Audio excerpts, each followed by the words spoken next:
Dumami pa ang mga kongresista na nagsusulong na mapalakas ang kapangyarihan ng Independent Commission for Infrastructure o ICI sa ilalim ng bagong panukala ni Navotas City Representative Toby Tiangco. Nais niyang payagan na rin ang ICI na makapaghain ng kaso at hindi lang basta rekomendasyon. Si Mela Lesmoras sa report.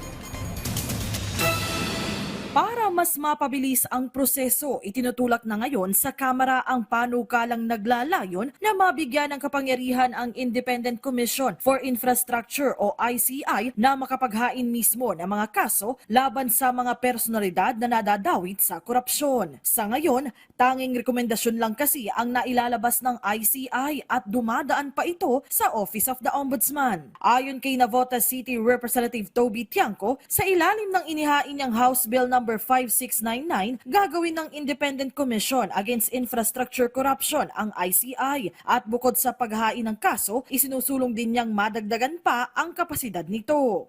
Sa tingin ko, ako lang yung nag-file na may personal experience na nakapunta na doon sa ICI ng 2 beses. No? I don't think anyone who has filed has been invited as a resource person of the ICI. So talagang may first-hand information ako doon sa mga kakulangan nila. Kaya tulad ng sinabi ko, pinanood ko muna, tinignan ko, inobserbahan ko, at kung ano yung mga kakulangan, yun ang binigay natin na powers. No? Una na rin naghain ng hiwalay na panukala ang iba pang mambabatas para mapalakas ang kapangyarihan ng ICI. Pwede naman itong pagsamasamahin bago tuluyang ipasa. Kung bibigyan ng kapangyarihan ang ICI na mag-charge, pwede yun, we welcome that.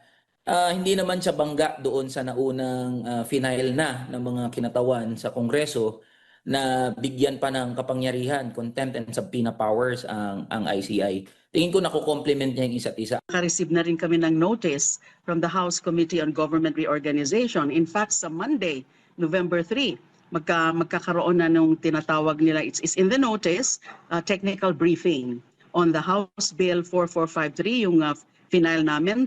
13 kami lahat na nag-file niyan. And then we saw nga there's another bill, this time authored by Representative Toby Tiangco.